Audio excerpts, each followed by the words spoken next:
নমস্কাৰ সকলোকে a very warm good evening to everyone যিসকলে আমাৰ আজি এই লাইভ ৱেবিনাৰ জইন কৰিছে মই পোনপ্ৰথমে এইবাৰ APSC CCE মেইনছত উত্তীৰ্ণ হোৱা সকলো ছাত্ৰ ছাত্ৰীক আমাৰ CACP IS একাডেমি পৰিয়ালৰ ফালৰ পৰা আপোনালোকক আন্তৰিক শুভেচ্ছা জ্ঞাপন কৰিছো I am Rajdeep Lekharu, Director of CACP IS Academy. I welcome you all to our today's live webinar session on a basic guidance program regarding the interviews of APSC CCE, which is going to start from tomorrow.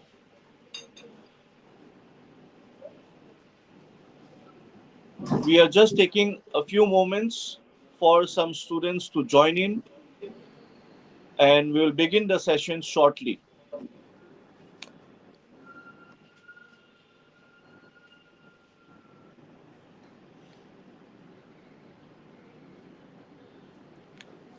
I hope the voice is audible. আপোনালোকে যদি আমাৰ ভয়েসটো clearly শুনা পাইছে আপোনালোকে comment সেকশনত yes বুলি type কৰিব পাৰে so that we can begin the session.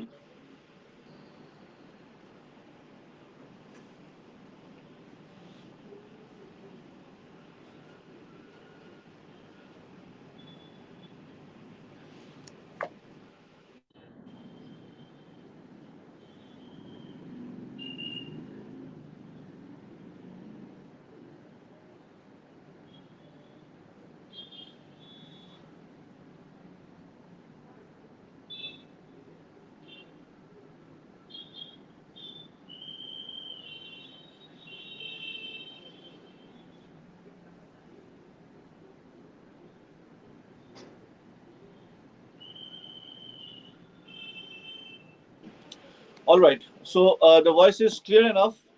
So I think it's good for us to begin the session. So today we are going to discuss in brief about the basic qualities, the basic traits that a particular candidate or a particular aspirant should be having to crack the prestigious civil services interview. And as we all know that from tomorrow, the APSC CCE interview is going to start. And once again, I congratulate all the students and the candidates and the aspirants, those who have cracked the APSC CCE mains this year and are geared up to appear in the APSC CCE interview from tomorrow. I also congratulate all the students of CACP IS Academy, those who have cracked the APSC CCE mains, and they have been coming here and to take the guidance for the mock interview sessions and for the upcoming interviews.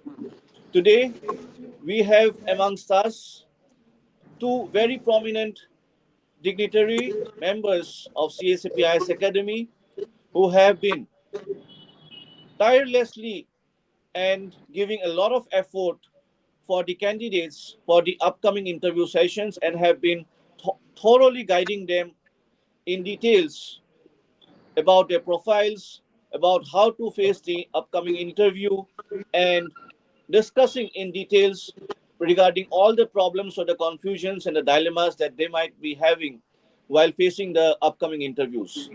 So, without delaying much, I would like to welcome the dignitaries of our session today. We have amongst us Sri Nripa Phukan sir. I welcome you, sir, to CACP IS Academy and in today's live webinar session. Thank you, Mr. A brief introduction about Nripa Phukan sir. He had cracked the prestigious UPSC Armed Forces Civil Services Headquarter examination in the year of 1978. And he had joined the services in the 1979. And he has retired as the Joint Secretary under Ministry of Defense. I welcome you, sir, once again. And I am very sure that through your experience and through your briefings in today's session, the students and the candidates and the aspirants of APSC CCE interview will be highly benefited. Thank you, Mr. Next, we also have amongst us Sri Robin Kolita sir, and he will join us shortly in the session. And he had cracked the prestigious UPSC in the year of 1981, and he had joined the services of IRTS, that is Indian Railways and Traffic Services, and he has retired as the director of IRCTC. I welcome Sri Robin Kalita sir, and I am again very sure that through your briefs and through your experiences and through all the mentorships that you have been providing to the students of CSAPIS Academy, all the aspirants will be highly benefited.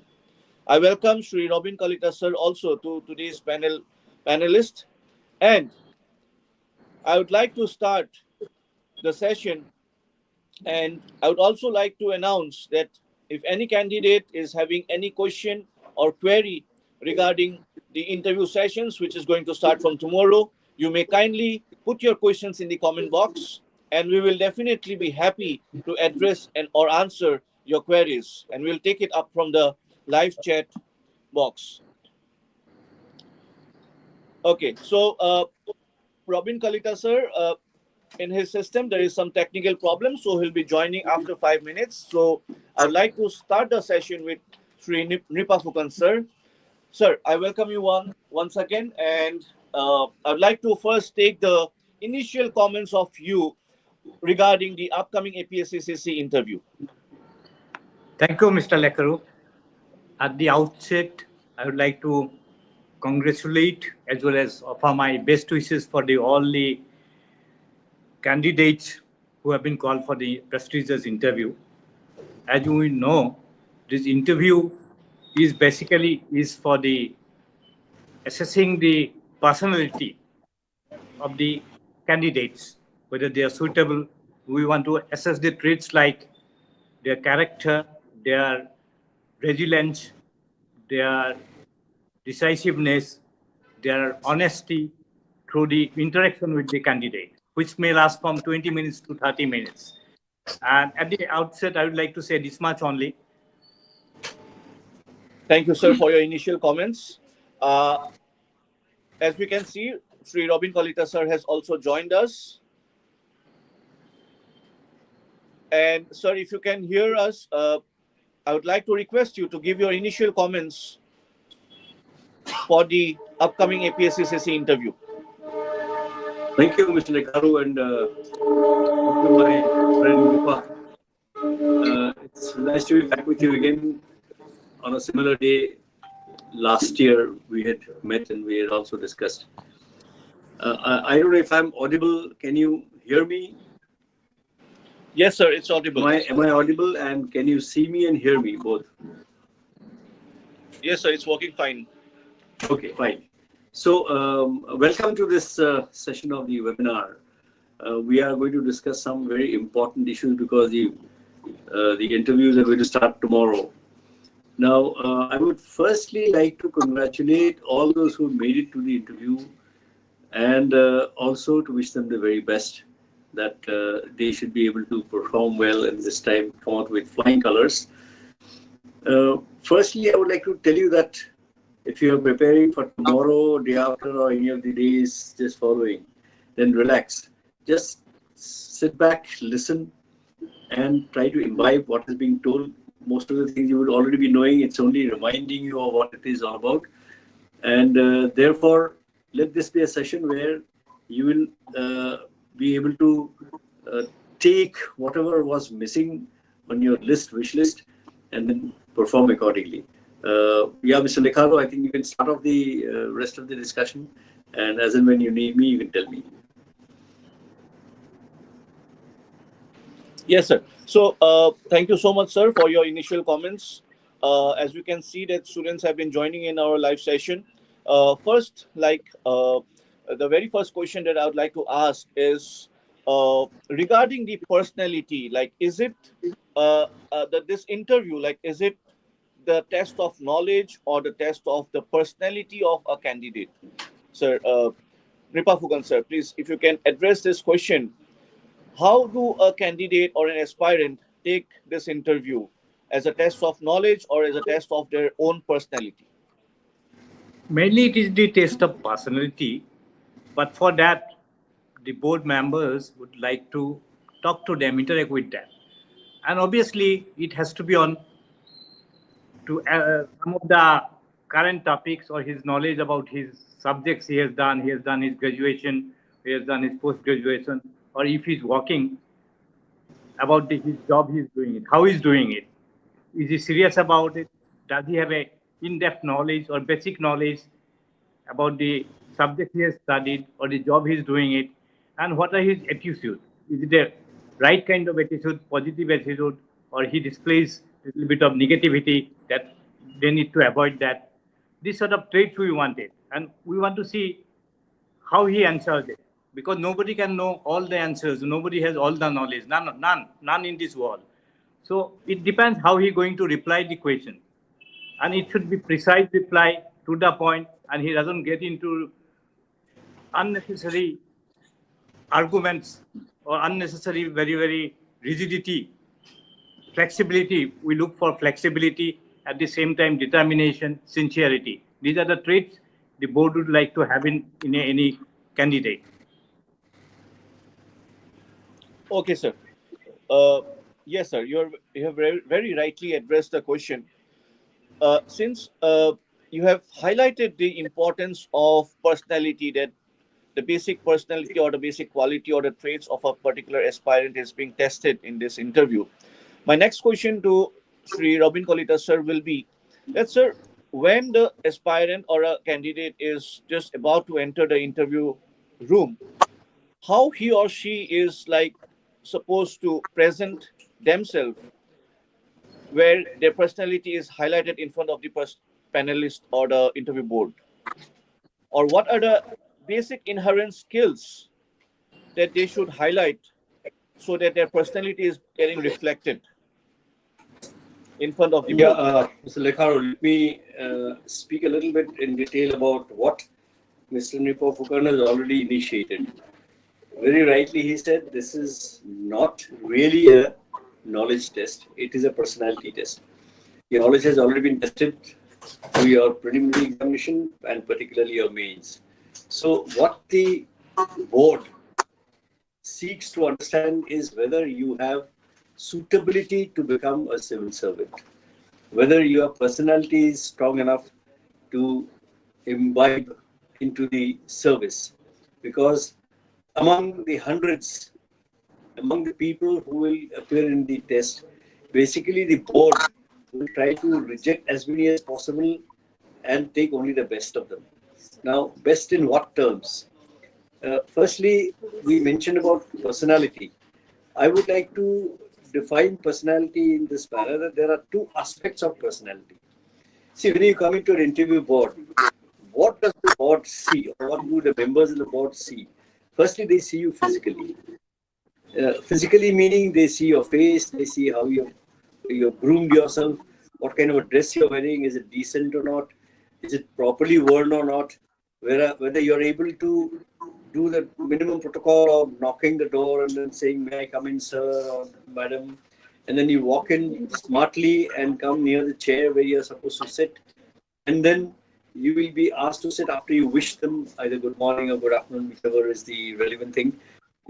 I would suggest if there's only a male board, then you address the chairman, who's normally in the middle.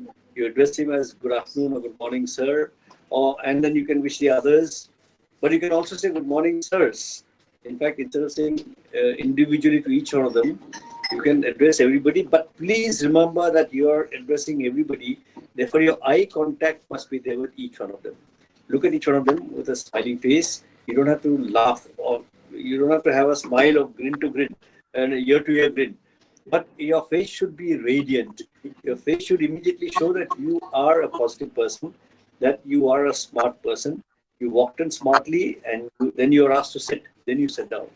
There's a specific posture of sitting down, and the posture has to be straight back. Your back should not touch the back of the chair which is given to you. It should be straight back, and it should remain straight back. You see, straight back meaning, if you sit like this, as I'm seeing, I hope you're seeing me. If you sit like this, it shows or indicates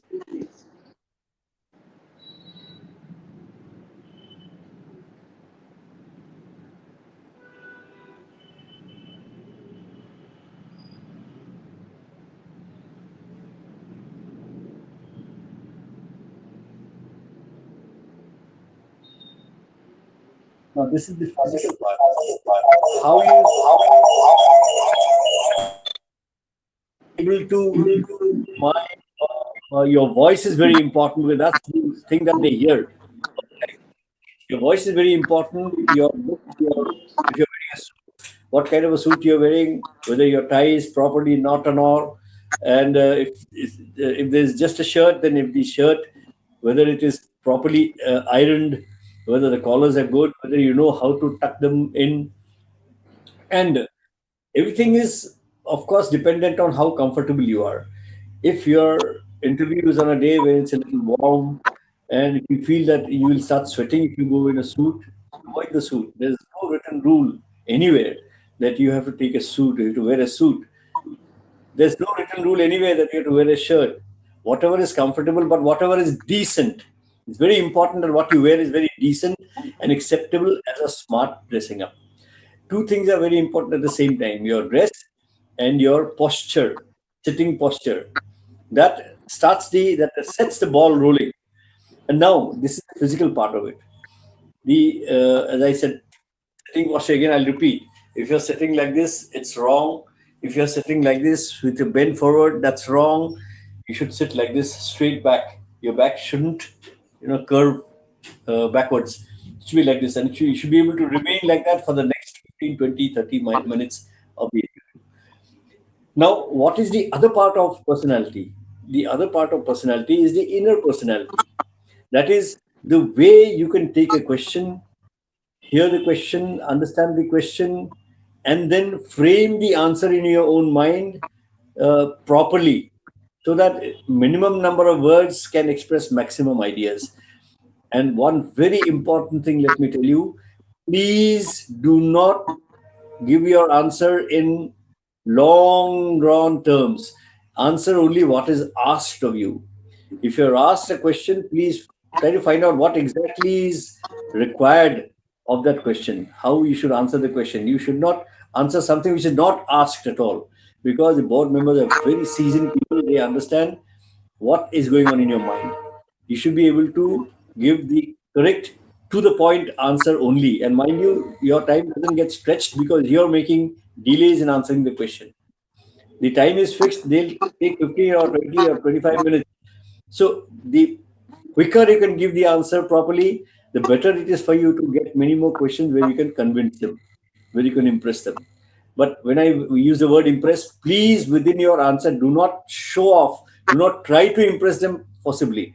They will know what exactly the intrinsic value in your mind is. So the ability to understand the question and frame a proper answer to that question, keeping to the point and saying the right words and in sequence, proper sequence, is what is inner personality. And your voice should not fall. If your voice falls, it means you're losing confidence. If your eyes are not in contact with each one of them, it means you're not in confidence. If you slouch back like this, it means that you're losing confidence. But the biggest thing is that you have to have your voice at the same level and a small smile on your little smile on your face, so that you have radiance of your face and people feel, yes, he's the right kind of a positive person. They're looking for civil servants, mind you. They're not looking for academicians who know a whole lot of things about the subject. They're looking for people who are able to solve things instantly. They're looking for somebody who is able to understand the problem and take care of that problem, and also give a solution immediately. This is what is wanted out of your personality, and they will continue to test this. While talk about personality, let me tell you, confidence. I repeat, the word confidence is the most important word or concept during the entire interview. If you're able to keep your confidence high, you are the gainer. If your confidence falls, it will lead to further problems. When do you lose your confidence? when you are not able to answer questions, especially one after the other. If you are not able to answer questions, you lose your confidence. If you lose your confidence, the further questions also get disrupted. You're not able to answer them correctly or properly because your confidence is lost. You're not able to garner your sentences or your words properly in sequence. Therefore, please remember that you have to keep your confidence high. How to keep your confidence high? I'll give you some tips, but then I don't want to take too long now. I was asked about how to go over the personality part. But remember, your personality comprises both your physical and your inner personality. And your interview starts at the time you enter the room and ends when you go out of the room. That entire period is a part of your interview. It's a formal discussion, it's a formal part of the 15 or 20 minutes. There's no, you should not take it lightly because members are each watching you very closely at every moment. But I repeat before I hand over that confidence is the most important term in this. If you're able to keep your confidence high, then your voice will remain high, your eye contact will be there with everybody, and you'll have a small little smile that will give radiation to your face. And that's what is wanted of a smart and intelligent candidate. Mr. Licaro. Thank you so much for your answer, sir. Like you have explained it so well in a very detailed manner. Just to sum up, like what Sri Robin Voice is sir not. immediately he had answered to the previous question is like what is defined by the personality is that a particular aspirant should be very precise. He or she, her or his body language definitely matters a lot. A person should be confident enough with a attitude of solution centric, or that a candidate should be having the problem solving attitude with a positive mindset definitely. And also the most important thing that sir just highlighted right now is the confidence. And sir, we'll definitely listen to your tips also regarding how to build up the confidence during the interview. But with all these points, which will go into the minds of the aspirants, I would like to come back to Nripafukan sir and ask you, sir, that whatever we have discussed till now, I just want to know from you that since we all know that the confidence is a very important part of the entire interview session, what happens if a particular aspirant gets nervous, or he or she doesn't know a particular question, or he or she is not very sure with the answer of that particular question, and that person gets nervous or is facing little bit of less confidence? How to deal with this particular situation? Because we see a lot of candidates, they get nervous when they come inside the interview panel board, and they get nervous, but they are a person maybe who is fit to become, or whether there is a question arising like whether this particular aspirant is fit to become a civil servant or not. So how do we deal this situation, sir? First of all, you see, it's a state of mind. All candidates should, who are appearing on the interview, should remember that they are in the top 20% of the candidates. Around 50,000 people apply. It is a hard test. Firstly, preliminary, the main examination. You have qualified that. So think yourself that you are one of the top people, top of the candidates. So first, keep it in the mind. There's nothing to get now. There's nothing to lose. You have only to gain when you're going to the interview. Keep it in the mind. And another thing is that you see, nobody knows all answers. The questions could be from any field. It could be from your background, your studies, your family, your place of birth, your place of working, your work, or it is the Assam Civil Service. It could be anything related to Assam, and we are part of India. It could be anything, the geography, history, economics. But you cannot cover everything. One is not expected to know anything. It is how you are going to reply the question. So if you know the question, as precisely to the point. And if you do not know it, simply say, sorry, sir, I don't know this answer. And they will go to the next question. Even if the next question also you don't know, again, kindly say, so this also I do not know. The next question, I'm sure you'll also answer. But they will also, the board also know to put the candidate at ease, will go for a softer question. Very likely. It happens that way. They also want to see that you are comfortable, you are at ease. They know that you are a person with the capability, but with your nerve. So hold your nerve and attempt the answer. But again, a question can come which you think you know the answer, but you do not know, you are not sure. Then kindly do not take the chance straight away, or do not try to bluff. Just you can write it. I know it. I have written it. I have read about it. I remember it, but I'm not sure. If you permit, I will answer. Can I answer, sir? If they give the permission, it is well and good. That will be held against you, even if you are wrong. So kindly follow these steps and follow this strategy. You will come out in flying colors. Thank you, sir. I hope the students will be definitely benefited after your answer.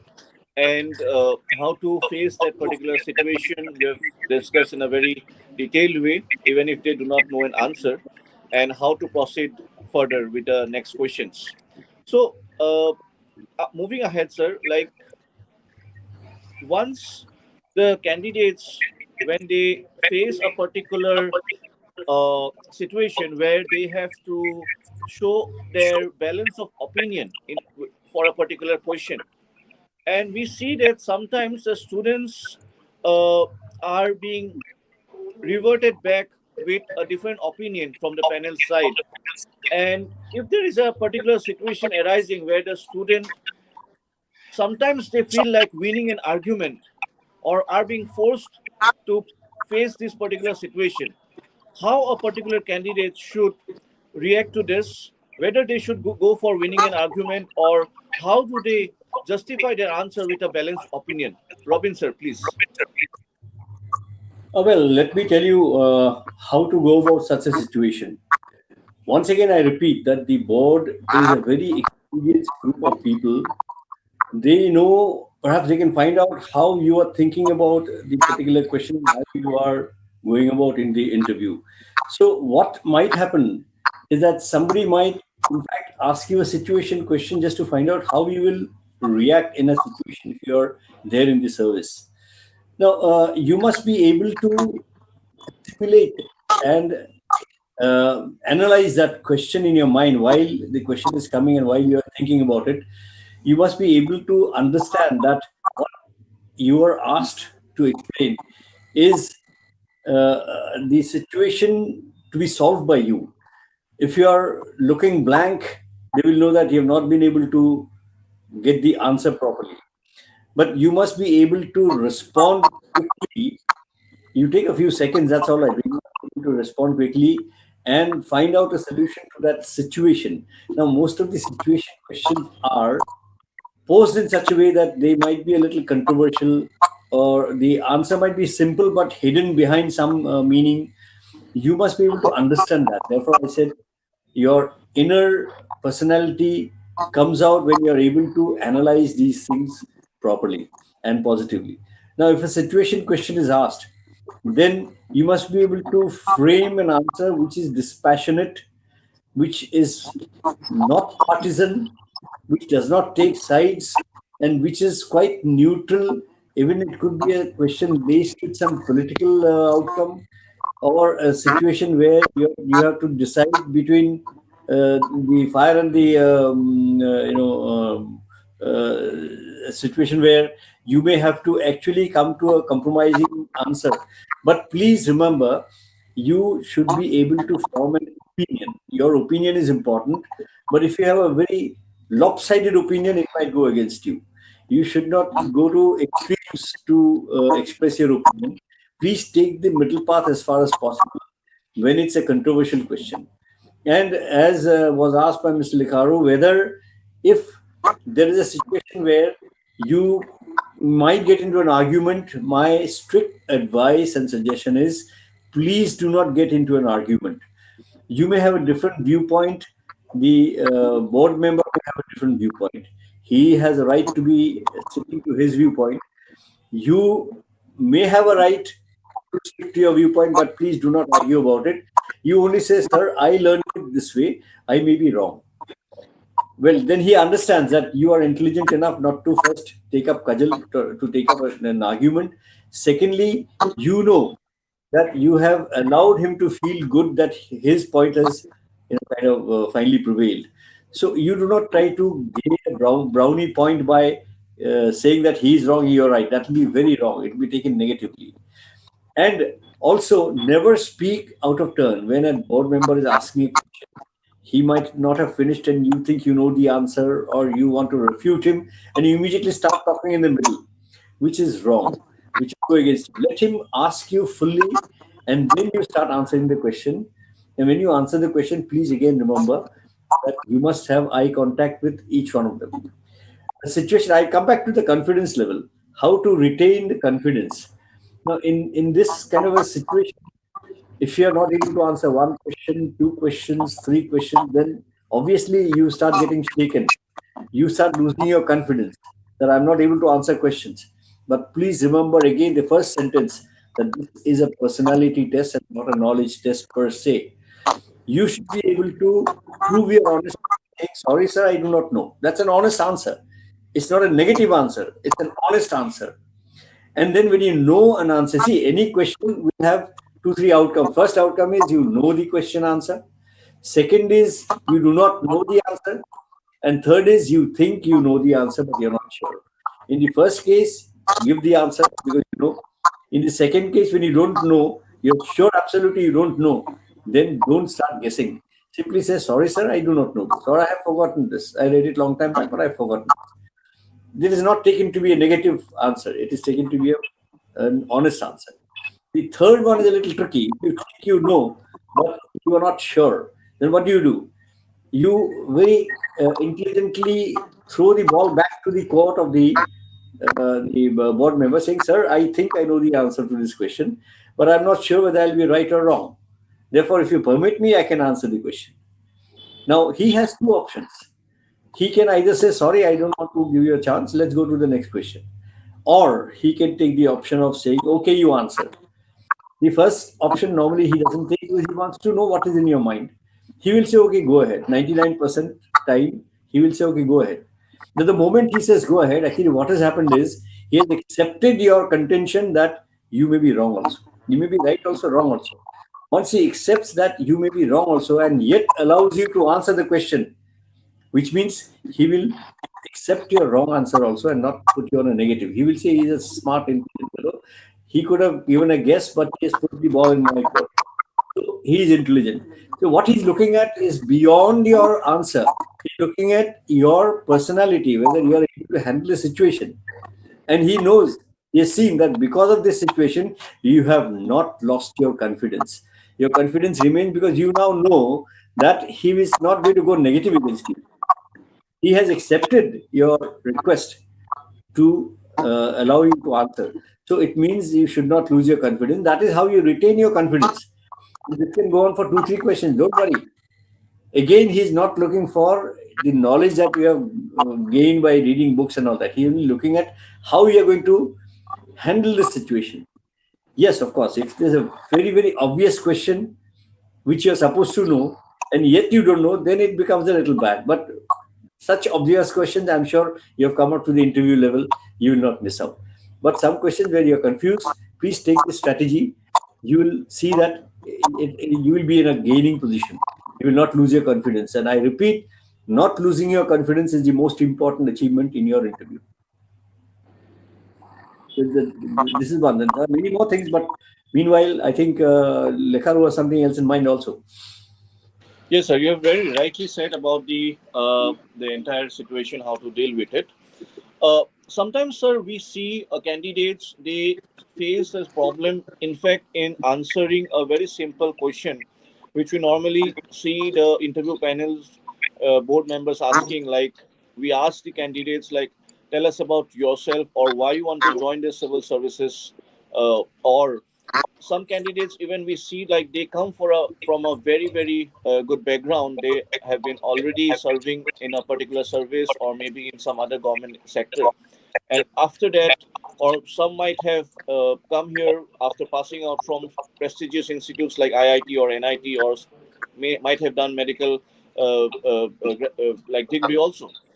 Now when we the panelists or the board members ask them the question like, why you want to join civil services, and when you are already posted somewhere in a very prestigious service or some other sector, or when we ask this particular question like, tell us about yourself, how precise should be a particular candidate and how they justify this. Also adding to this question, that sometimes we see that some very serious candidates and sincere candidates who are very fit enough to join the services, but we see that they have a prolonged gap period after they had done their graduation or they have completed their post-graduation degrees.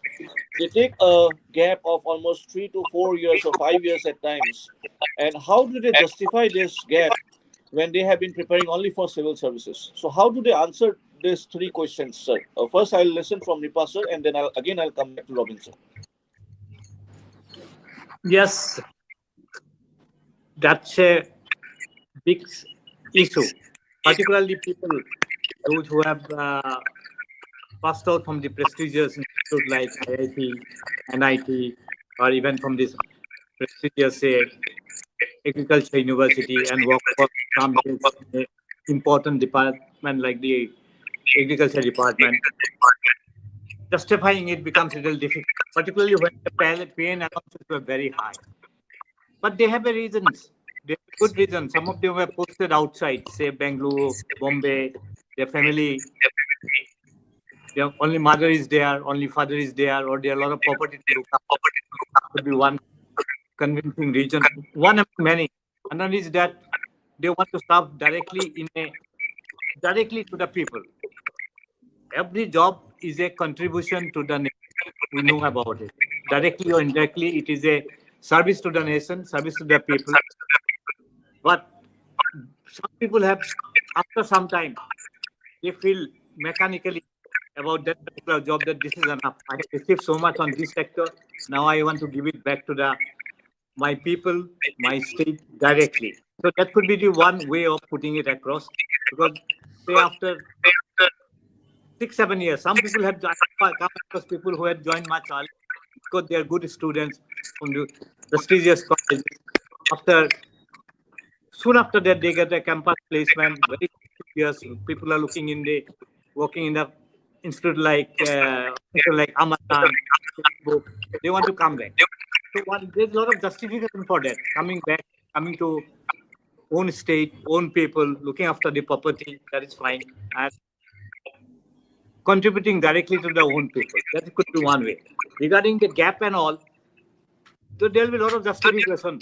We find that there could be some physical reason, there could be family reasons, or there were challenges. He is missing out very narrowly. One could see that also. But at the same time, I would also advise some of the people, if they can say that they were giving to the students, to the nearby students or the weak students, the students from the poor families, that could be many people do so also. They must bring out that in their answers. So these are the ones that will go about it. Particularly that they are asked to do well, asked to contribute to the society, to their own family, own people, and feeling easy and a lot of comfort. That also matters because job, everything is not enough. The money or prestigious job is not enough. The comfort also is enough. Then they can contribute more in a job. That could be the answers in my.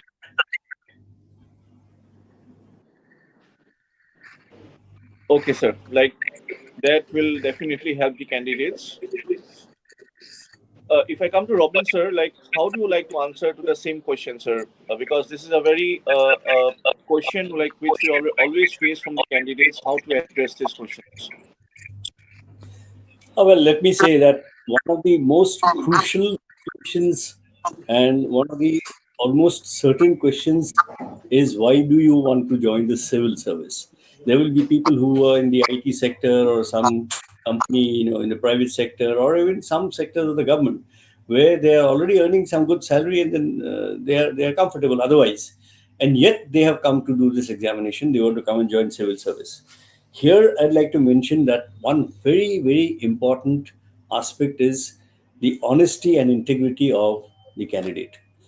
uh, in civil service, the board will look for people not only who are fit to become civil services and problem solving type, but they also want honest people.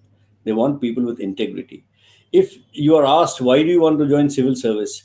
The most likely answer people will give is because I want to serve the public. I want to serve the public, that's why I want to come. You see, that is not the where all and be all of all. That's not the entire answer. It will not be really an honest answer. An honest answer is you want to come to civil service. You have worked for 2-3 years. You've tried to come prepared for the interview. And when you are asked, why do you want to come to civil service? The only answer given is because I want to do public service.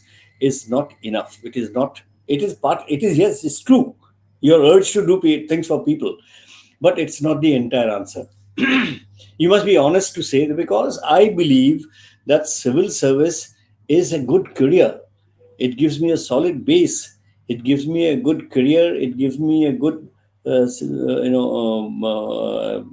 platform to work, and I can work in various capacities in various departments. And also, I believe that being in the civil service will give me some social recognition, because in the society, still till today, even in the society, civil services are considered to be niche kind of service, where you do honorable jobs and you are in a possibility, you're in a position to do well, good for the people. The final thing is that because I will be in a good career, a stable career, and I will also have some recognition from the society, I will be in a position to do things for the people, which I have always wanted to do. Don't miss that out. But that is not the only answer. Mind you, your personal improvement is also very important, if you're honest. Everybody in this world wants that his tomorrow is better than his today. So what's the harm in that thinking? What's wrong in that particular aim? So I want to be better off tomorrow than I am today, and I feel that civil services will make me better. I'll be somebody who can do things for the people. That is an honest answer. That should not be lost sight of. Secondly, the question that was raised was, why is it that some people have a long gap and then they still come to civil service? See, not everybody waits for so many years to come to civil service, but at some point of time, you have a realization that you are not in the most appropriate position in your life. A time comes and you feel that I really want to get into that position where I want fulfillment of my dreams. My dreams were to be in a stable, comfortable, and good career job. And then I want to be able to do things for people which I wanted. In which case, even if it's late, they can come into civil service. And to simply say that, sir, I have been preparing for civil service all these years, may not be good enough, because if you have waited for 5 years just to write the civil services, then what were you doing in that 5 years? I am of the personal belief that even while you're preparing for your civil service, you can continue to be in a job, particularly if it's a job like teaching job, where you're able to do good to the people, do good to the public, do good to the society, and yet prepare for the civil services. There is a next level of doing good.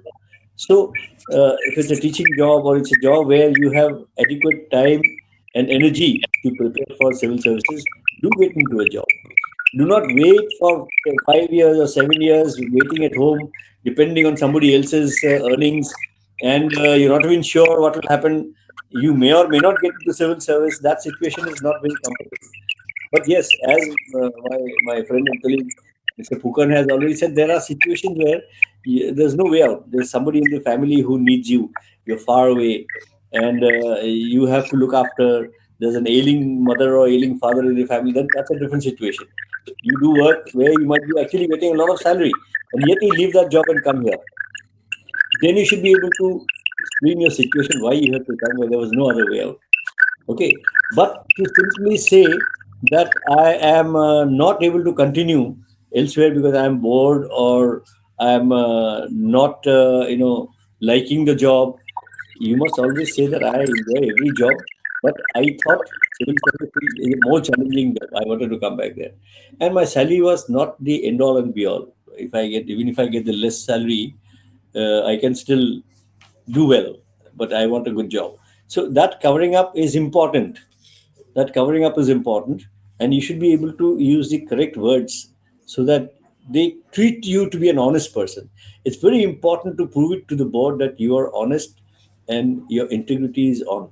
You're not coming for a profit for yourself only, and you're not coming because you lost out elsewhere. You're not coming because it's just another chance you want to take. You actually sincerely want to be in the civil service and do work. That's what should be the this is what I think.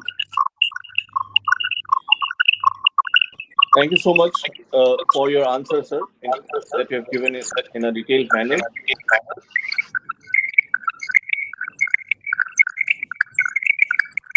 I think is there any voice coming up, sir, on your device? I don't know. I'm hearing a sound, creaking sound. Okay. Is there a problem somewhere in the network? Yeah, I think it's gone now. Okay, let's move ahead to the next question, sir. We normally see like that. In extension of what I was saying, Yes. I must also say one more thing which is important. Maybe you are going to ask me that question, but I thought unless we touch upon that, it will not be complete to tell you how to attempt the interview. As a person from wherever you are, but you were trying to work for Assam, because Assam civil service or the civil services are all going to be for the state of Assam. And Assam needs good people, people who are grounded solidly, whose feet are touching the ground, and who know what they want to do. And the government also wants to get the best out of them. You see, it is the government that will be doing work for the public. It is the government that will do public service through you, through the candidates who get selected. It is not that you have your own agenda to go and do public service. No, please take that off your head if you have it already. You can only be a conduit for the government to do public service. And while doing that, if you do your job meticulously, sincerely, to the best of your knowledge, and go that extra mile to do something which you can do for the people, that is what they want. Now, the question is for that kind of a thing, what do you seek as a member of the board, panelist? What does he want to see in that candidate? He wants to see that the candidate has eyes and ears for whatever is happening around him. He wants to see that this candidate is effective to the extent of knowing his own place, knowing his own culture, his own economy, his own geography. So he must have adequate knowledge about the state and its people and its culture and its geography, everything. So Assam is very, very important for the candidate to acquire. Of course, in the same time, we also must know our own country, our own globe, our own planet, maybe our own cosmos, all that, because that is a part of your knowledge system. And mind you, your inner confidence, your inner personality comes largely through the knowledge that you have. So, though we say it's not a knowledge test, it is knowledge that enhances your capability to improve your personality. So, you must have that much. And at least, if not anything else, your own place, your own city, your own village, your own district, your own state, your own country. You must. Unless you know this, your knowledge is not adequate. Therefore, your personality will never be adequate. And if your personality is not adequate, you will lose your country. So I wanted to alert you, candidates. Please remember this. Then go ahead. Thank you, sir. Uh, so I had to ask one particular question here that we normally see that the candidates when they are going and appearing for the interview, the age of the candidates it varies a lot. Like some candidates are of hardly 22 years of old, and some candidates are of like around 30, 35, even in the late 30s. So the candidates whose age is a bit more as compared to candidates whose age is less. So, does age matter during the interview time period, sir? How does a particular board, an interview board, perceives the age of a candidate? Uh, if you're asking me to answer this question, let me tell you there are different situations. If you're talking about the civil service per se, the earlier you enter the services or the younger you are at the point of entry, the better you are as a career to pick up a career which will take you up there. But not everybody remains so young, especially nowadays we see that people are already past 25, 26, 27, or sometimes, as you said, some services, some people come at even at the age of 32 or 32 plus. And there are some candidates who come from certain categories who are allowed to even come at the age of 45, 48. That's an exception because there may be a PWD candidate or a candidate who is ex-serviceman. Whatever, it's a different thing. But for the normal candidate, especially the general candidates, you must, the earlier you come, the better it is because the board also looks for people who have the energy and the aim to go ahead and do well in life. If you're very late, you may not have too many years of service left, but that doesn't disqualify you from being a good candidate. You can be a very good candidate. But as we had said earlier, that you might have been there in some other service or in some other location where you had to perforce come back because you needed to be with your family members or somebody who's ailing.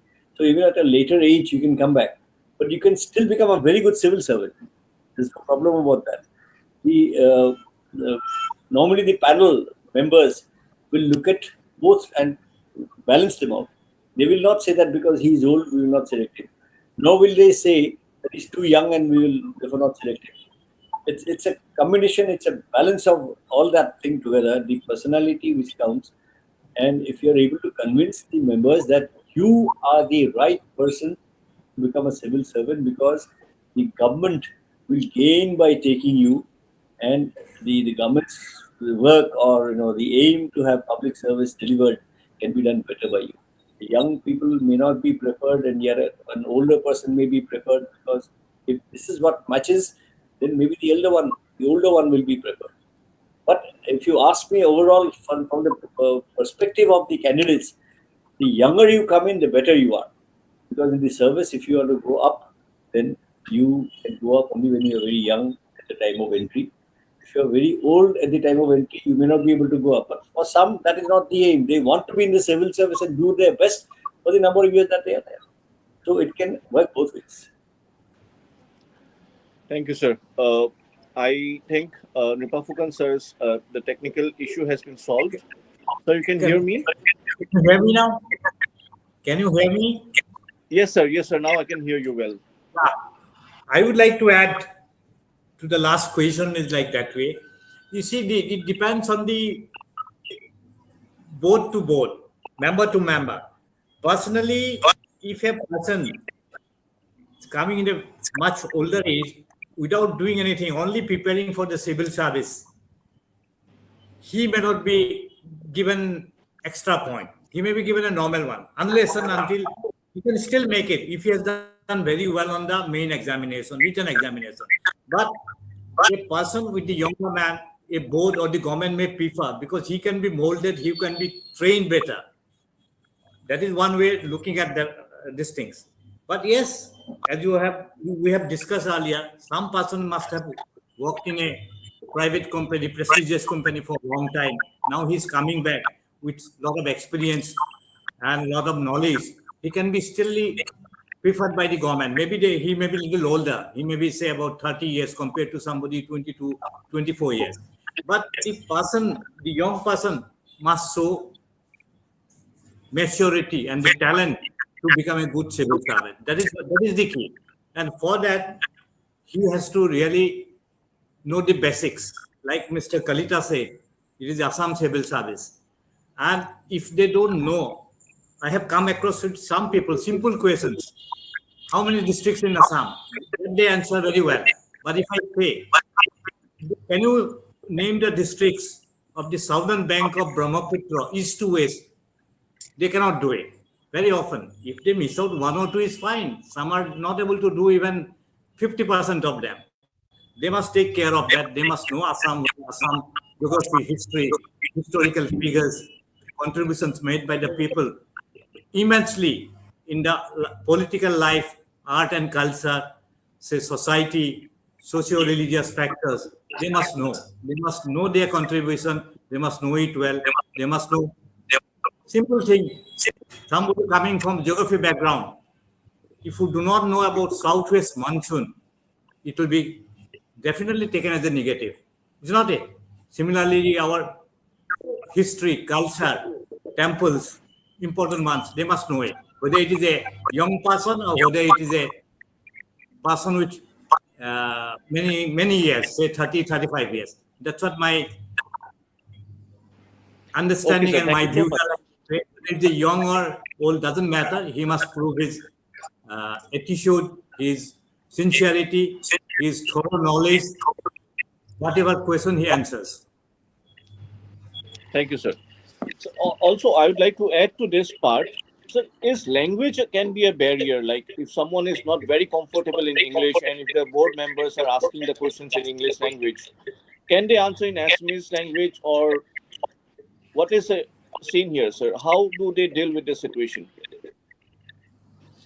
Robin, sir. My point of view here is very clear. This is a state civil service. Then you have to go by what does the state accept as a language for communication. In Assam, you have Assamese, English, Bangla, and Bodo, four languages. You are free to use any of these languages. But yes, if you have acumen of speaking in more than one language, it definitely adds to your personality. If you're asked the first question in English and you're able to answer, or say, tell us about yourself. If you're able to answer that full question in English, and after that you're asked again in English and you don't want to answer in English, you can always say, sir, I'm more comfortable in Assamese. Can I answer in Assamese? Every member will say, yes, go ahead. And there's no negative for not speaking the next one in English. So Assamese speaking, if you're able to do, but my only request is when you're speaking in Assamese, please try to speak as correctly as possible. I know sometimes technical terms is very difficult to speak in Assamese. There are more terms available in English, but there's nothing wrong in those kind of things. But if you get stuck, you're trying to show you know English and you're not able to converse properly in English, that's will be negative for you. So it is better that you go for the language you're comfortable in. If you're comfortable in Assamese, then you simply take permission. Can I speak in Assamese, please? And nobody will say no to it. And if you're able to speak convincingly in Assamese, or for that matter, conversely, if you're able to speak convincingly in English, either way, it is very good. There's no problem. Your only the ability to convince properly and express your ideas properly, which is important. While saying this, let me add one point which may not be directly related, but which is very important. When you are answering a question, I told you earlier that you should answer only what is asked of you. You should also be very careful as to the language you use or the words you use for giving the answer. Because please remember, every candidate must remember one thing, that your answer will generate the next question from the member. If you give an answer, the member gets an idea and starts asking the next question from your answer, which is very likely. If that is the case, then you should be very careful about what you give as an answer. Because if you give something as an answer just to show your knowledge, and the next question comes out of that and you're not able to answer, it will put you in bad light. It put you in poor light. So you should be able to be careful to say the maximum things in minimum number of words, so that you don't, in Assamese we say, Pokhi more roi, Manu more koi. If a bird waits on the tree while somebody is taking an aim with a rifle, with an air gun, the bird is likely to die because he did not fly away in time. He kept on waiting there. And if a human being keeps on talking more than he is required to, then Manu More Koi means, while talking, you land into trouble because you say something which is not really required of you. So be very careful about what you say so that the next question which comes out of your answer is not uncomfortable for you, is not something which you do not know. While saying this, in the same breath, let me also tell you, for some of the intelligent candidates, what they can do is they can take this into their own advantage. If you feel that the person is asking me a question of which I can answer something and give one or two words in that, which will give the panelist an idea to ask me questions out of that, and I know the answers to that, then I should use that opportunity of saying something within my answer which is related, not an unrelated thing, which will give the panelist an idea that I should ask him about this, and you internally already know the answer. That is an intelligent way of taking the panelist your way, to your advantage, for making him ask questions of which you know answers. That is a very intelligent way of doing it. It may not happen all the time. You may not get that opportunity all the time, but when you get it, please avail of that opportunity. Candidates who are able to think fast, and candidates who are intelligent enough to, and who have a good lexicon idea, I mean, number of words that you want to use, you know exactly what to use as a language, so that from that, the next question which is generated, you know the answer. That is an intelligent way of working. So I always say, smart working is better than hard working. Hard working is important, but if you're able to do smart working, it is even better than hard working. So this is my advice and suggestion to you. That's a really important point that you have brought out, sir. Like how a particular candidate pulls the interview towards his or her own side, and rather than facing so many uncertain questions, in fact, the candidates can frame their answers in such a particular way from where a more number of questions can come up, where they are confident to answer, and in fact, they can face some questions from certain topics, then they can prepare back at home. Thank you so much, sir, for bringing this important point, sir, for the benefit of the candidates. I'd like to move to the next question. And since we don't have much time left, we'll very try to quickly wrap the session. But before that, let me ask the importance of current affairs in a particular interview program, because we have normally seen candidates in Assam. We do not have a trend of reading newspapers, or we do not develop the habit or the hobby of reading or learning from a newspaper properly. So when we face an interview like this, what is the importance of current affairs and the basic level of awareness of whatever is happening in the surroundings of us at the state level or national or international level? Can you please comment on it, sir? Nipafukan, sir. That's very important. This is one weakness I have also noticed among the candidates. They read the news analysis nowadays in the videos, not the newspaper. They all of them are saying we read Assam Tribune, but they don't go to the details of the news. Do not know the news. And I also suggest that they must, those who know Assamese, who can read and write Assamese, they must read the Assamese newspaper also. Particularly in that way, it is a gradual accumulation process. You will know the names of the rivers or the district happening. Many of the people do not know, like this. For giving an example. The language of Assamese language. I think there's something wrong. In the.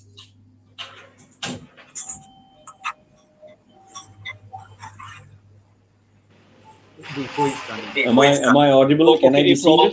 Robinson can reply to that. Okay, I'll continue with a beautiful idea that Mr. Nipafukan has given. You see, if you're not abreast with your current affairs, you're missing out half of the interview capabilities. You must, I repeat, you must be in touch with current affairs.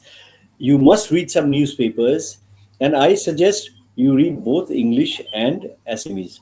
And Assamese newspaper is very important because it carries a lot of things about your state, about the thing which an English paper may not come out because English paper will have to deal with the nation, the international news, and many other things which they may not cover from the state itself or from the district or from that small place. Assamese papers normally have the advantage of carrying out all these news. So look at an Assamese paper headlines every day is very important, along with at least one or two good English newspapers. When you're doing your APSC, I suggest you should read the Assam Tribune because it carries a lot of local news as well as news from outside the state, news from neighboring states or news from neighboring countries or even the country itself. So, and then to to be well abreast with happenings around a national paper will definitely help. But if you're not able to get a national paper in time, then at least your Google is there. Your in the net, you can see a lot of news. There are a number of apps which give you current news. It's coming almost every 10-15 minutes, and latest news is coming. Keep abreast of that. But again, one thing I must tell you, knowing the happening or the current affair itself is not sufficient. You must know the implication of that, particularly with reference to Assam, with reference to the administration in Assam, with reference to the people of Assam, what might happen. If it requires an opinion to be formed, you must be able to form that opinion sufficiently in advance of the interview. A lot of people, when they come to get guidance, when I ask them what is the main headline today of the news, the answer I get is, sir, I couldn't read the newspaper today or yesterday, so I will not be able to tell you, which is wrong. Even it's like eating your food, it's like drinking your water. You must see at least the headlines of a newspaper and go to the central page where there is an editorial, because they give you the important issues. You need not read, maybe you cannot read the whole thing, you have no time, but the issues you must know. An editorial or a lead article in an edit page maybe comes 2-3 or a week, 2-3 days or a week after the actual thing has happened. But that's going to give you a lot of insight into what has happened, and it helps you form an opinion to understand the situation. The interview board wants to know how intelligent is the candidate. Is he just reading a newspaper and getting me news, or is he able to form an opinion himself? If out of that news, out of that happening, you are asked, what is your opinion on that? You should be able to say what your opinion is. But again, let me warn you, please do not take extreme views to form opinions. Please stay as far as possible in the middle path, but give the pros and cons. And these are happenings which you had no control over. You should not feel emotional about it. You should only state the facts. But let me repeat, you should not take sides when you form an opinion.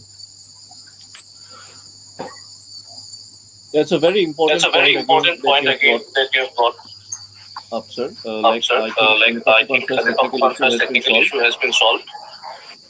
Sir, I would like to proceed to the next question quickly. And if you can answer to this question, about the importance of preferences of services that normally candidates have to fill up and present before the panel. So, if a particular candidate gives maybe the revenue services as the first preference, and or civil service as the second preference, or some people give the police service as the first preference, civil service as the second preference, or maybe vice versa, and like that. How do they justify to this particular situation of preferences, sir? Okay, here is a very important question, because a lot of people I have seen that they give the preferences in terms of the number of posts vacant. That is one way of looking at it, okay. But then ultimately, when you give an answer, why do you want to join the civil services? What have you said?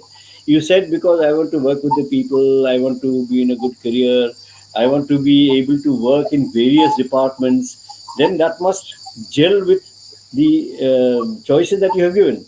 If you have said all these things and you have given choice of a labor inspector or an excise inspector, it doesn't gel, because you're saying you want to work in different departments, you want to work with the people. If you're working as a finance officer, you will hardly have any interaction with the public.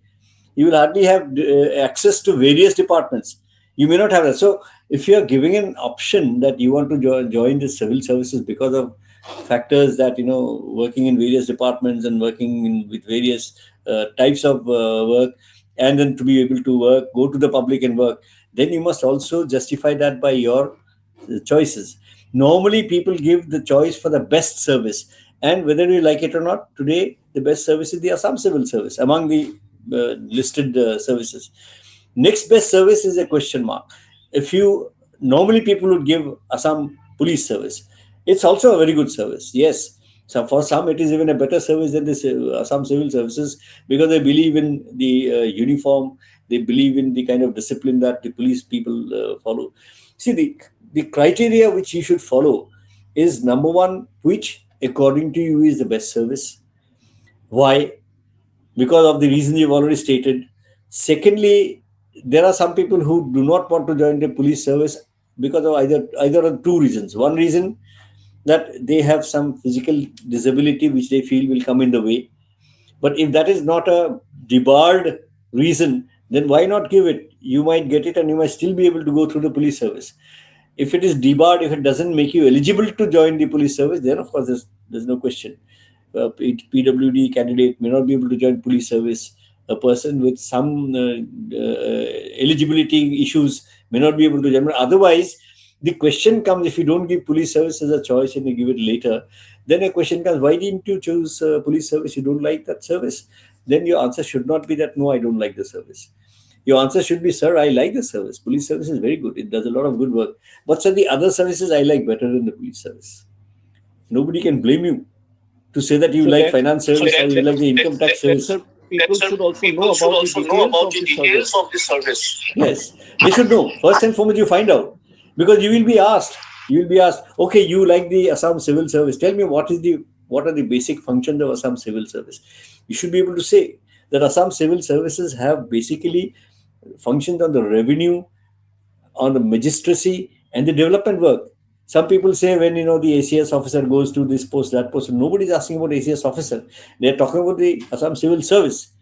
When they ask you what is the basic function of a police, or a policeman, or a police service, you see, people start talking. The first thing I always find, 100% almost, people say to maintain law and order. Law and order is an outcome. Law and order situation is an outcome. Peace, tranquility in the society is an outcome. It is not an activity. The activity that the police has to carry out first is to control crime. He has to control crime in the society so that law and order is maintained. And law and order maintained means it gives peace and tranquility and security in the society. So your thinking must be in that sequence. These are questions which come up.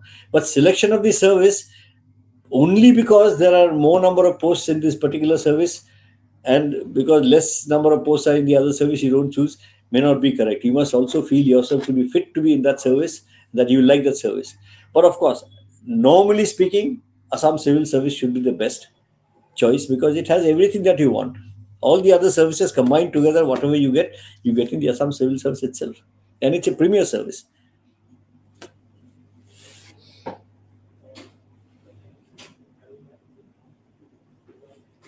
Not hearing the voice. Voice is not coming. Really sorry, sir. Coming. I forgot to unmute. So my next question to you, sir, is like candidates are answering the questions to the board members. Sometimes we see like there are multiple questions coming up at the same time. Suppose a candidate is answering to a particular board member's question, and in between some other board member interferes and like ask a different question. In that particular situation, that specific situation, how a candidate is supposed to react.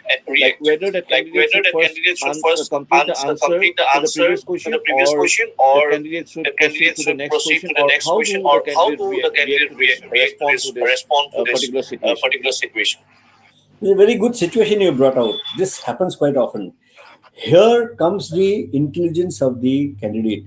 What kind of tact he has of answering both the questions, yet not making any of the members feel displeasure.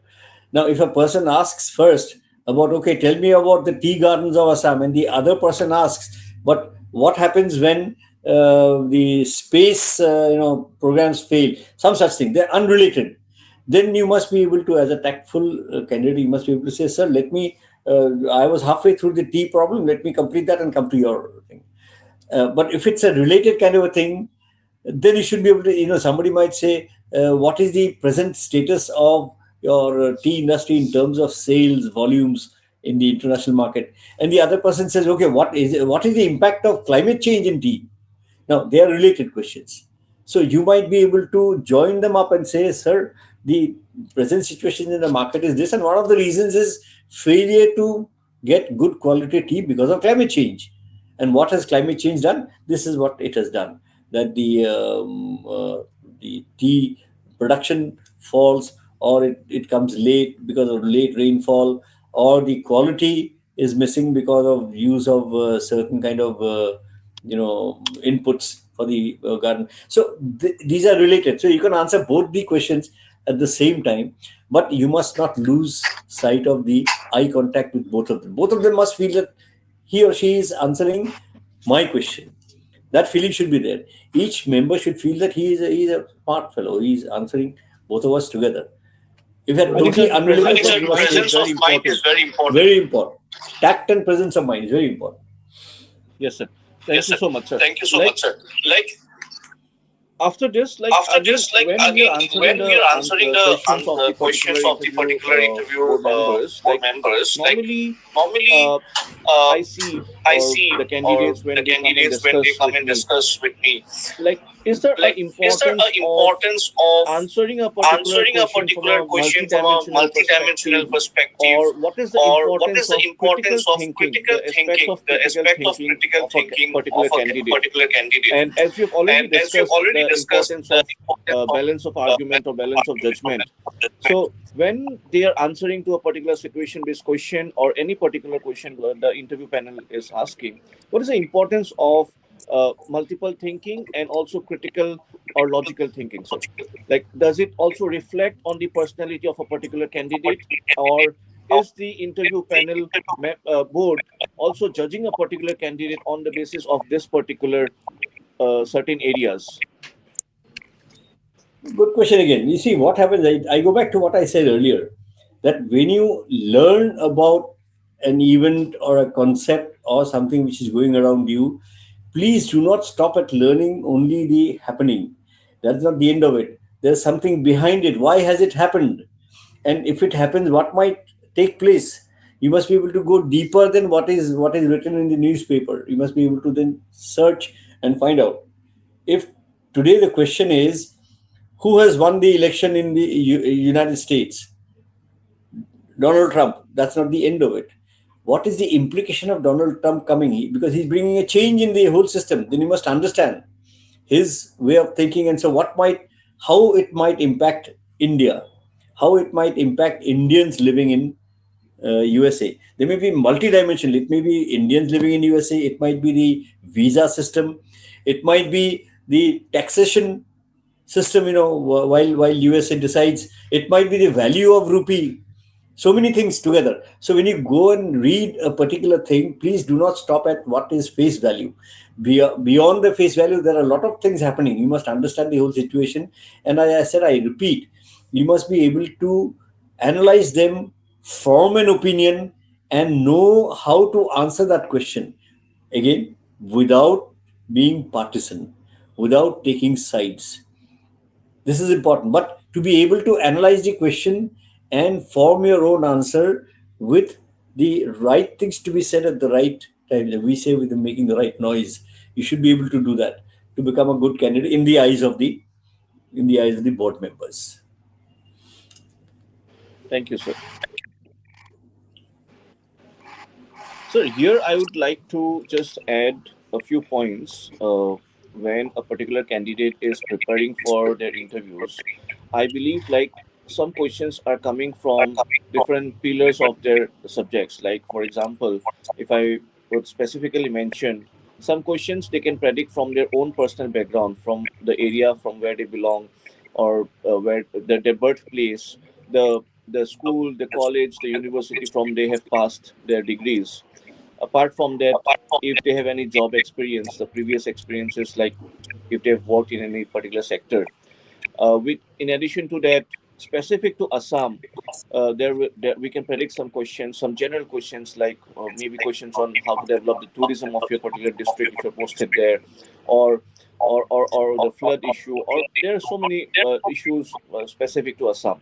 Apart from that, I think we can also predict some questions uh, from some situation-based topics, or from the current affairs, which can be triggered from the current affairs, obviously. And apart from this, like, sir, these are the pillars, and also one important aspect is their hobby, because many candidates, when we see, like, they're very confused with their hobbies and their interests, and they do not sound very much convincing when they're asking the answering the questions on their hobbies.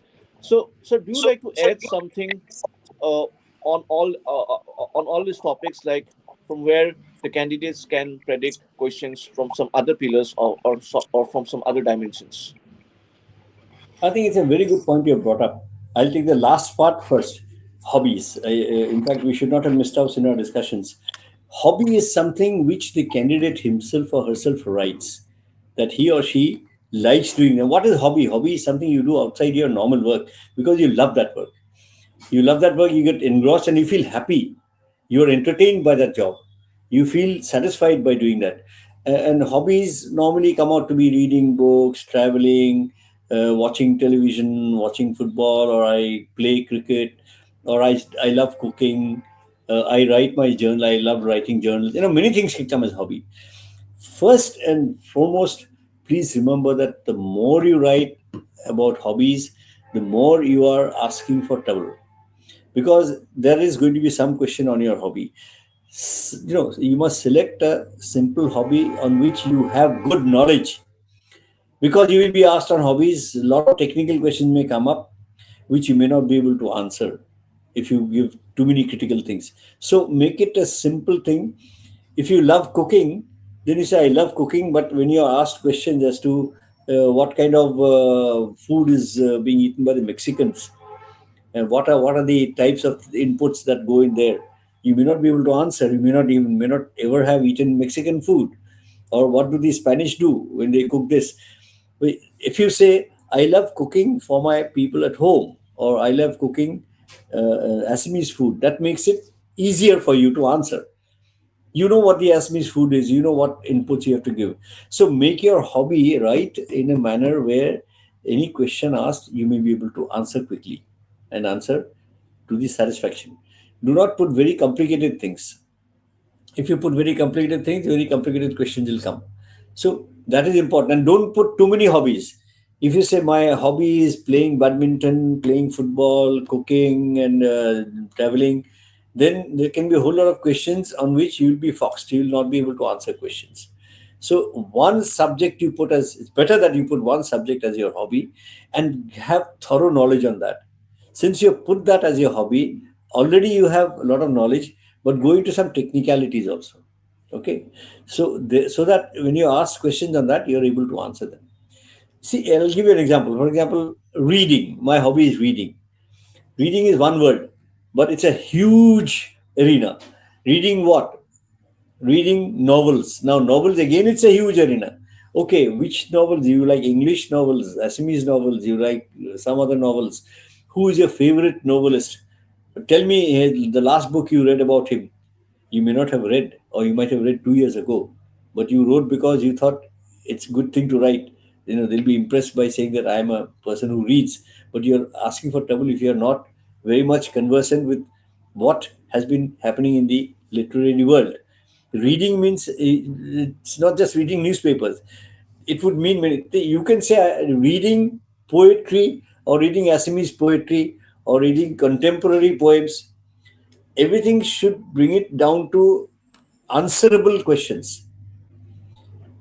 Tactfully, if you're able to bring it down to answerable questions, then you can answer it. Because you said you're talking about contemporary poems, then poems of 200 years ago will not be asked.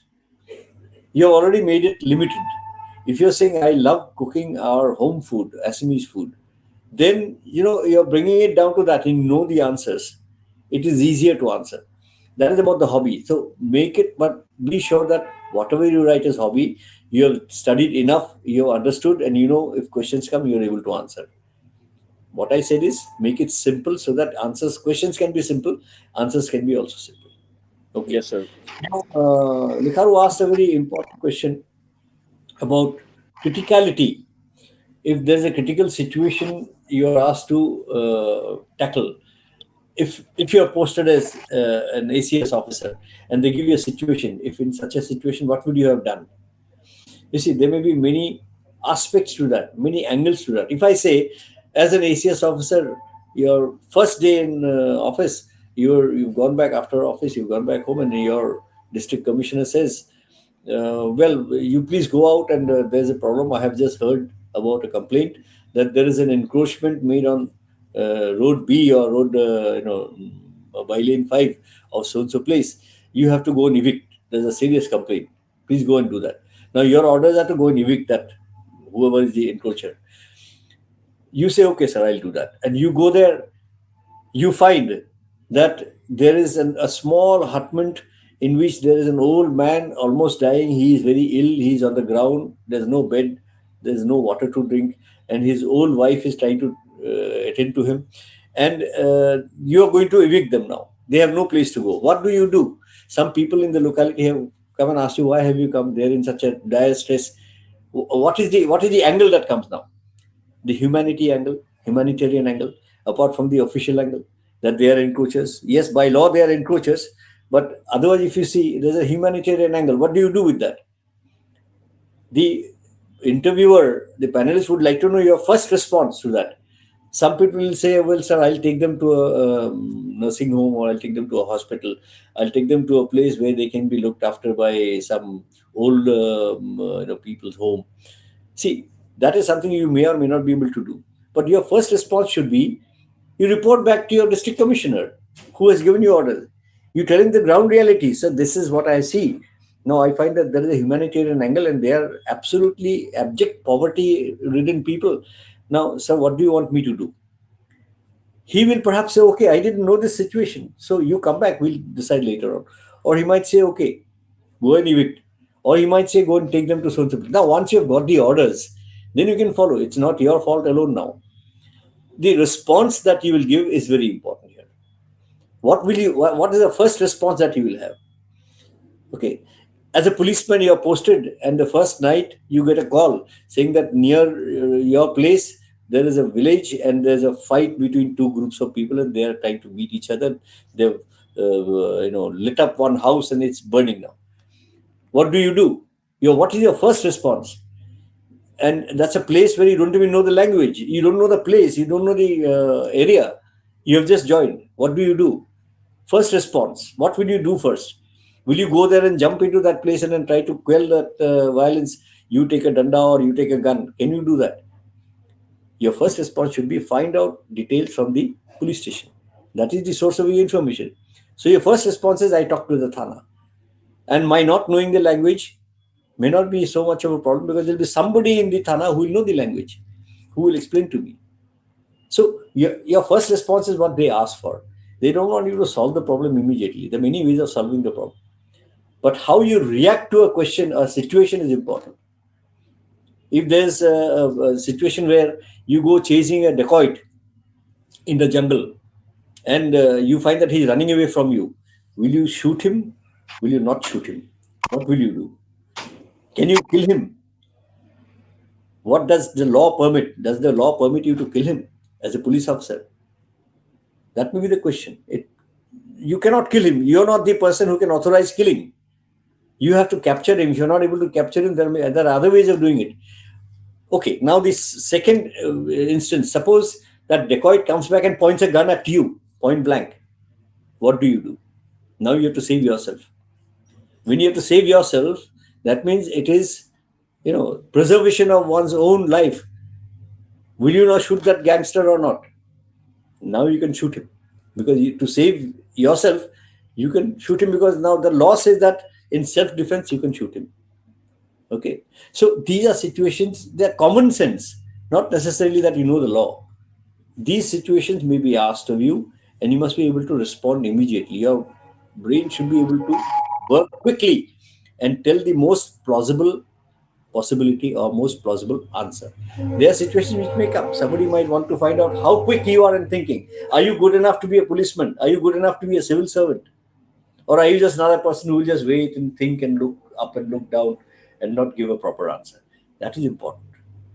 Yes, sir. Like even the syllabus, like if a particular candidate is very much comfortable with the entire syllabus of mains, I believe whatever you have been mentioning or you have briefed in details, like in fact the syllabus, if we just go back to the GS4 paper and where we see like there are so many dilemmas in fact mentioned in the syllabus, like when what a particular person is expected to behave when they are facing a dilemma like public ethics versus private ethics, or in fact what is the code of conduct for a civil service. In fact these things are there in the syllabus, and I think a particular candidate is supposed or expected to be very well versed with this particular concepts, and how much they are expected to be sensitive towards or the understanding of the problems that the public is facing, because this is a public service.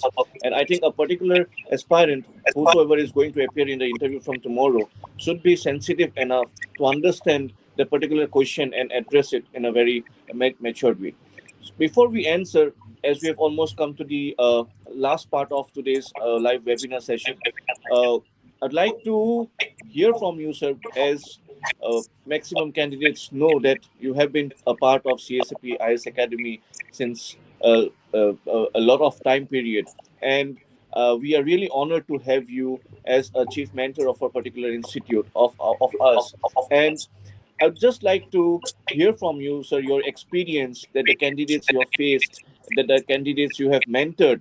And in fact, I'm happy to share with all our viewers today that, in fact, last year, sir had guided almost more than 950 students personally, almost in a time duration of 2.5 months. And it was a very, very hectic uh, time period for even sir and for the entire team of CSAP IS Academy. And I'm really thankful to you, sir, for showing your determination and the amount of contribution that you have put into the institute's growth, and in the form of guiding these students or mentoring these students in the right direction. And as we have already seen the result of last year, out of those 900 candidates, more than 300 candidates have passed the prestigious civil services examination last year. And in fact, even this year, we are getting a very good response. And out of, I think, 711 students till now, we have conducted the mock interview sessions of more than 150 candidates. And what is your experience, sir, when you face the candidates here at our institute?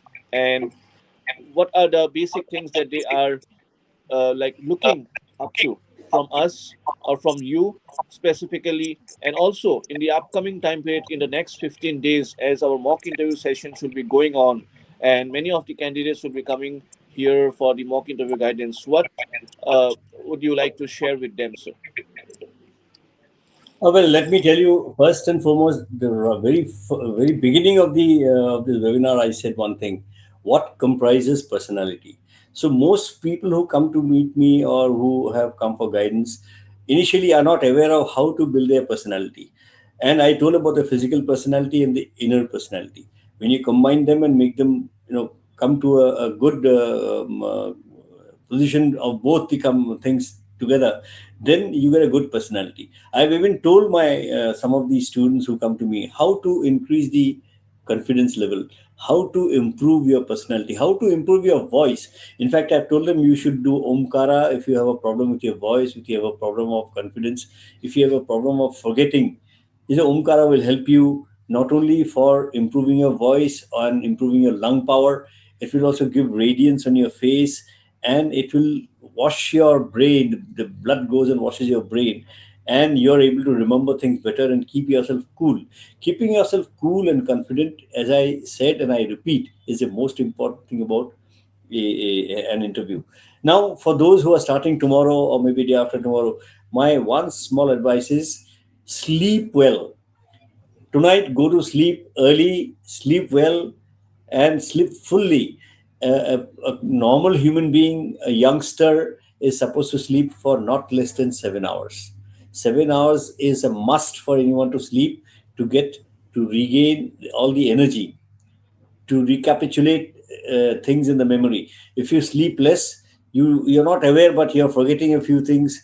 Your brain refuses to come up with the right answers at times, because sleep is very important. Just like food is, even sleep is. So sleep well. Don't bother about preparation if you're going to appear tomorrow. Your preparation, what has to be done, has been done already. Eat well, sleep well. Don't eat too much. Eat little less, light food, and sleep well and get up in the morning fresh is very important. And then take a positive outlook to life. Say that, okay, I've said this earlier also, I say it again.